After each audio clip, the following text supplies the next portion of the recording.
38 subjective question है काव्य बोध के, प्रश्न बैंक के पूरे क्वेश्चन है, सभी के पास प्रश्न बैंक होंगे, लेकिन यहां पर आपको रिवाइज करना है। तो चलिए शुरू करते हैं बच्चों, यहां पर फटाफट देखेंगे। पहला क्वेश्चन है आपका, यहां पर देखिए 10वां रस कौन सा माना जाता है। अच्छा, रस किसे कहते हैं? तो काव्य को पढ़ते सुनते या देखते समय पाठक, दर्शक या श्रोतागण को जिस आनंद की अनुभूति होती है उसे रस कहते हैं।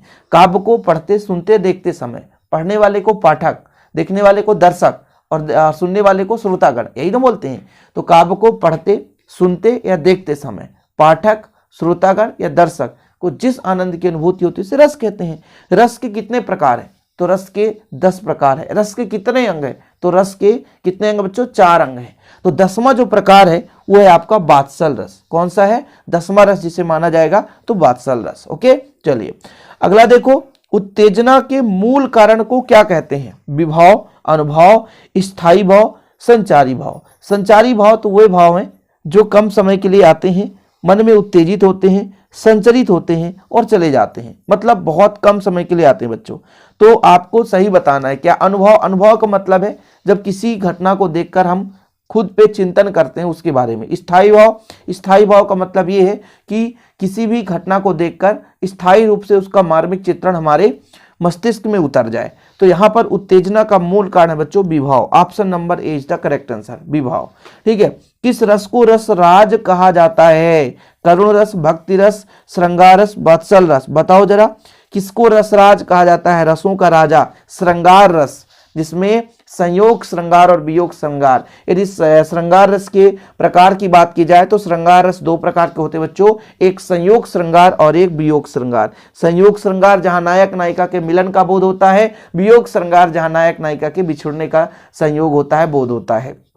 जैसे राम की रूप निहारत जानकी, कंगन की नंग की परछाई, ये संयोग श्रृंगार होता है। श्रृंगार रस का उदाहरण भी आप लोग तैयार कर लो। राम की रूप निहारत जानकी, कंगन की नंग की परछाई, यात सबे सुध भूल गई, कर टेक नहीं पलटा रतना ही। बच्चों ये आपका श्रृंगार रस है, समझ रहे ना? तो इस तरीके से आप लोग और भी क्वेश्चन तैयार कर लेंगे, चिंता ना करें। चलिए अगले क्वेश्चन पर चलते हैं।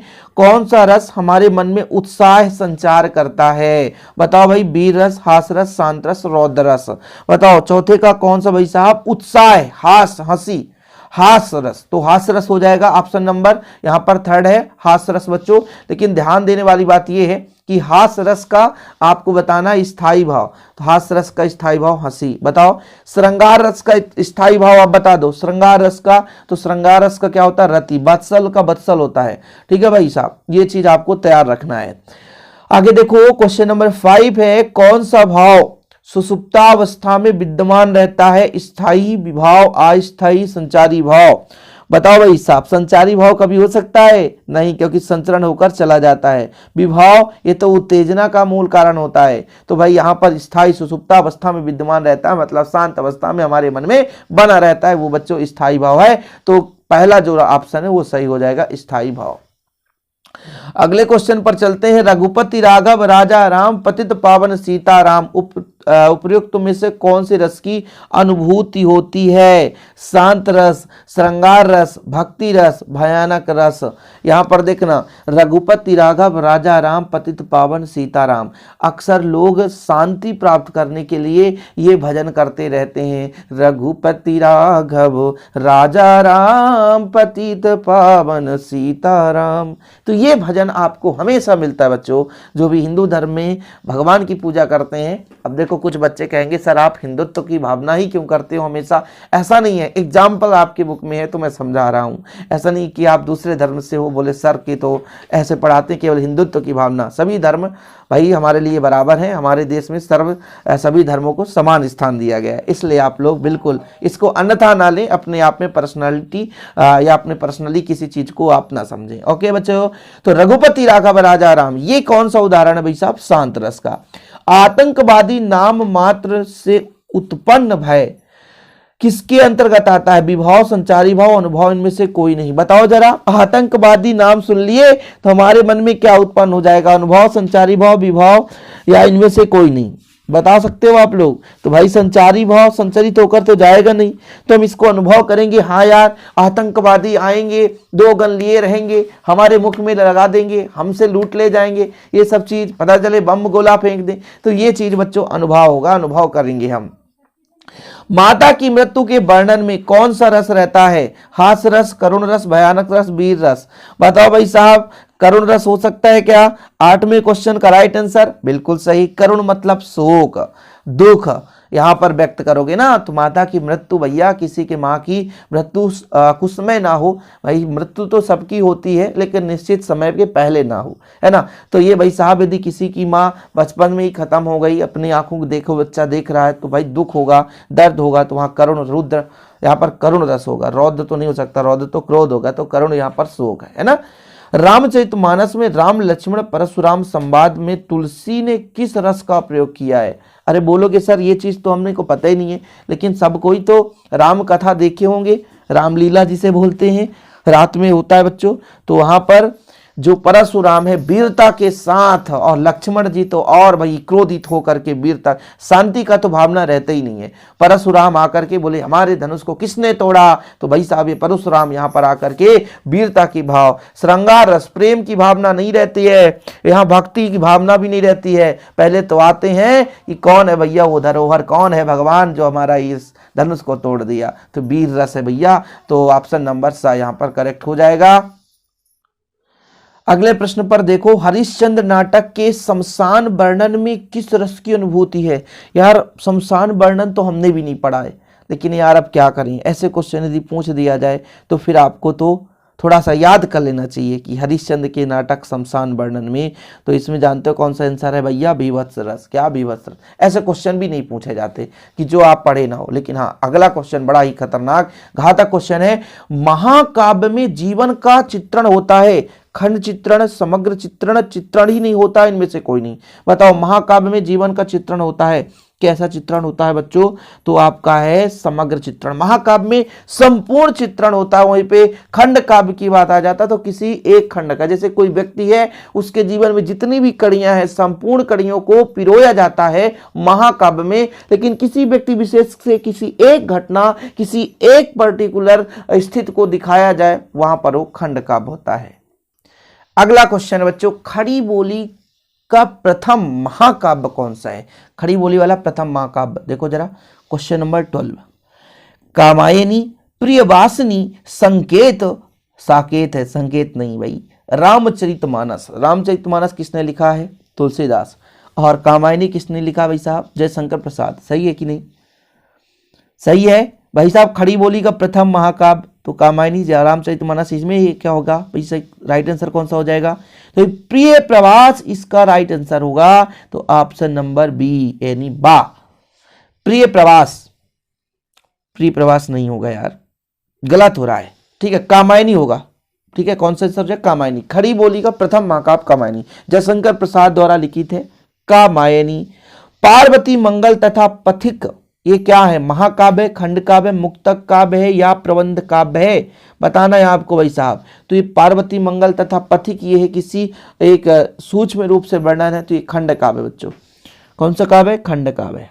अगला क्वेश्चन देखो, जिसमें जीवन की किसी एक घटना का वर्णन हो उसे क्या बोलेंगे? क्या महाकाव्य हो सकता है? हमने आपको बताया जब एक घटना का वर्णन हो तो वो खंड काव्य होता है बच्चों। तो ऑप्शन नंबर सेकेंड हो जाएगा। ऐसी पदबंध रचना जिनमें लघु आख्यान कथा वर्णन हो, जिसके छंदों में गेता होती है, उसे पाठ मुक्तक, मुक्तक काव्य, महाकाव्य, आख्यानक गीत बोला जाता है। कौन सा सही हो जाएगा भाई साहब? क्या बोला गया? ऐसी पदबंध रचना जिसमें एक लघु आख्यान, इसलिए आख्यान शब्द है ना, लघु मतलब आख्यान, कथा वर्णित होती है तो आख्यानक या आख्यान की गति, ये राइट आंसर हो जाएगा। ऑप्शन नंबर डी हो जाएगा, यानी दा। कबीर, तुलसी, रहीम नीति संबंधी दोहे उदाहरण है। किसके उदाहरण है? पाठ पुस्तक, गे मुक्तक, पाठ मुक्तक है, गे मुक्तक, आख्यानिक गीत, इनमें से कोई नहीं। बताओ भाई साहब, तो कौन से उदाहरण में ये आ रहे हैं? कबीर, तुलसी, रहीम के नीति के, तो गे मुक्तक में। किसमें? गे मुक्तक। ठीक है, गे मुक्तक, ये आपका सही होगा। वक्रोक्ति काव्यास जीवितम परिभाषा है, किसका है? आचार्य विश्वनाथ का, कुंतक का, जगन्नाथ का, आनंदवर्धन का। किसका है भैया? कुंतक का है। किसका है? कुंतक। कुंतक का है वक्रोक्ति काव्यास जीवितम। सर्वाधिक लोकप्रिय महाकाव्य क्या है? वाह, सबसे बेहतरीन क्वेश्चन। रामचरितमानस, कामायनी, साकेत, पद्मावत। 18 नंबर का क्वेश्चन बताओ भाई साहब। सबसे ज्यादा लोकप्रिय रामचरितमानस, सबके घर घर में है ना, सबसे लोकप्रिय रामचरितमानस ही है। काव्य की शोभा बढ़ाने वाले शब्दों को क्या बोलते हैं भैया? अलंकार, आलंबन, आलोचना, पात्र। बताओ, काव्य की शोभा बढ़ाने वाले शब्दों को अलंकार कहा जाता है। जहां शब्द चयन द्वारा कथन सौंदर्य आता है वहां होता है शब्दालंकार, अर्थालंकार। शब्द के कारण उभयालंकार। बताओ भाई, अर्थ के कारण तो अर्थालंकार, शब्द के कारण तो शब्दालंकार, दोनों कारण तो उभयालंकार। तो 20 का राइट आंसर कौन सा हो जाएगा? फर्स्ट नंबर, शब्दालंकार। शब्द के कारण तो शब्दालंकार। काव्य के अर्थ और भाव को चमत्कार पूर्ण बनाने वाले अलंकार कहलाते हैं अर्थालंकार, शब्दालंकार, अनुप्रास अलंकार, उभयालंकार। बताओ 21 का भाई साहब। तो अर्थ और भाव जिसमें हो उसे अर्थालंकार कहेंगे, जिसमें शब्द से शोभा बढ़े तो शब्दालंकार। तो यहां पर क्या हो जाएगा? आप सोच ही लिए होंगे, समझ गए होंगे, अर्थालंकार होगा। लक्ष्मी थी या दुर्गा थी या स्वयं वीरता की अवतार। बताओ भाई साहब, इसमें क्या है? हमें किसी पर संदेह है कि ये लड़की क्या लक्ष्मी की जैसे थी, या कि यह स्वयं वीरता है इसके अंदर, या तो ये दुर्गा के समान है। तो भैया संदेह होगा ऐसे लोगों में, ठीक है। यदि कोई लड़की जो है अच्छे गुण वाली है या प्रखर नीति वाली है या कहीं पे वीरता दिखा रही है तो फिर हमें संदेह करना उचित होगा। तो राइट आंसर संदेह अलंकार हो जाएगा। चंद के भ्रम होत मोद है कुमोदनी को। इसमें कौन सा अलंकार होगा? बताओ आप लोग। 23 का भाई साहब, चंद के भ्रम, भ्रम है, भ्रम मतलब भ्रम है तो भ्रांतिमान अलंकार। भ्रम है जहां भी तो भ्रम है, भ्रांतिमान अलंकार। मोहब्बत एक मीठा जहर है। ये तो लगता है विरोध हो रहा साला, मीठा जहर भी बता रहा, मीठा भी बता रहा है और जहर भी लग रहा, विरोध कर रहा, लेकिन ऐसा है नहीं। तो विरोधाभास अलंकार हो सकता है। मोहब्बत एक मीठा जहर है बच्चों, मोहब्बत एक मीठा जहर है। देखो ऐसे क्वेश्चन आ जाते हैं, विरोधाभास अलंकार का है। मैंने विरोधाभास अलंकार समझाया था आपको। उपमेय के अंगों अथवा अवयवों पर उपमान के अंगों अथवा अवयवों का आरोप, उपमेय में उपमान का आरोप किया जाए तो कौन सा अलंकार होगा? 25 का बताना है भाई। सांग रूपक, अंगों के साथ, ठीक है, यहां पर सांग रूपक हो जाएगा, ठीक है। तो ऑप्शन नंबर फर्स्ट हो जाएगा। 25 हो गया। अगला क्वेश्चन देखो, कविता के शाब्दिक अनुशासन को क्या बोलते हैं? मतलब अनुशासन पूर्ण शब्दों का उपयोग किया जाए। रस, अलंकार, द्वंद्व या वाक। 26 बताओ भाई साहब क्या होगा? कविता में शाब्दिक अनुशासन को क्या बोलेंगे? द्वंद्व बोलेंगे। क्या बोलते हैं? द्वंद्व बोलते हैं। Option number second. छंद कितने प्रकार के होते हैं? छंद कितने प्रकार के होते हैं? मात्रिक छंद और वार्णिक छंद। तो छंद 2 प्रकार के होते हैं। पहला नंबर राइट आंसर हो जाएगा। मात्रा की गणना के आधार पर छंद की रचना क्या बोलते हैं भाई? मात्रिक छंद बोलेंगे कि घनाक्षरी छंद या वार्णिक छंद? तो भाई मात्रा के आधार पर हमारा क्या कहलाएगा? मात्रिक छंद। इसमें कोई दिक्कत ही नहीं, सबको पता है। कवित्व के प्रत्येक चरण में कितने वर्ण होते हैं? बताओ भाई साहब कौन सा राइट आंसर होगा? कवित्व के प्रत्येक चरण में 28 वर्ण होते हैं। कवित्व के प्रत्येक चरण में कितने वर्ण होते हैं? तो 28 वर्ण। कितने बच्चों? 28 वर्ण। हिंदी काव्य में मुक्तक छंद के प्रवर्तक हैं, कौन है? 30 नंबर का राइट आंसर बताओ। हिंदी काव्य में मुक्तक छंद के प्रवर्तक कौन है? तो भाई साहब इसका सूर्यकांत त्रिपाठी निराला। कौन भाई? सूर्यकांत त्रिपाठी निराला। दुर्मिल में वर्णों की संख्या कितनी है? 31 का बताओ। दुर्मिल में वर्णों की संख्या कितनी है बच्चों? दुर्मिल में 24 वर्ण होती हैं। दोहा छंद का उल्टा सोरठा होता है। 32 का देखो, दोहा छंद का उल्टा सोरठा छंद होता है। सही है क्या? बिल्कुल सही है। यति छंद में अर्थ क्या है भाई? यति का छंद में क्या अर्थ होता है? विराम, लय, गति, तुक। बताओ 33 का भैया, तो विराम, यति मतलब विराम। उर्दू और फारसी की छंद शैली कहलाती है गजल, रुबैया या चौपाई। बताओ 34 नंबर का, तो भाई गजल कहलाती है। उर्दू और फारसी छंद की शैली गजल कहलाती है बच्चों। अगला मात्रिक छंद का उदाहरण है कवित्त, सवैया, सोरठा। तो मात्रा के आधार पर हम तो सोरठा को समझते हैं, है ना।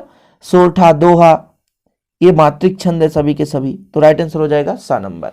देखो आखिरी के हमारे 2-3 क्वेश्चन बच रहे हैं बच्चों, इनको भी कर लेते हैं। इसमें आंसर भी दिया रहता है लास्ट में पूरा कंप्लीट। माधुर्य काव्य गुण किन रसों में पाया जाता है, बताओ जरा। 36 का भाई साहब श्रृंगार रस में पाया जाता है माधुर्य काव्य गुण। काव्य गुणों की संख्या कितनी मानी गई है, बताओ भाई साहब। काव्य गुणों की संख्या 4 मानी गई है। कितनी मानी गई है, 4 मानी गई है। तो ऑप्शन नंबर सी यानी सा नंबर। जिस काव्य गुण विशेष के कारण सा हृदय का चित्त व्याप्त हो जाता है, अर्थात सा हृदय के चित्त में अर्थ पूरे का पूरे रम जाता है, उसे क्या बोलते हैं बच्चों, तो इसे बोलते हैं प्रसाद गुण। क्या बोलते हैं, प्रसाद गुण।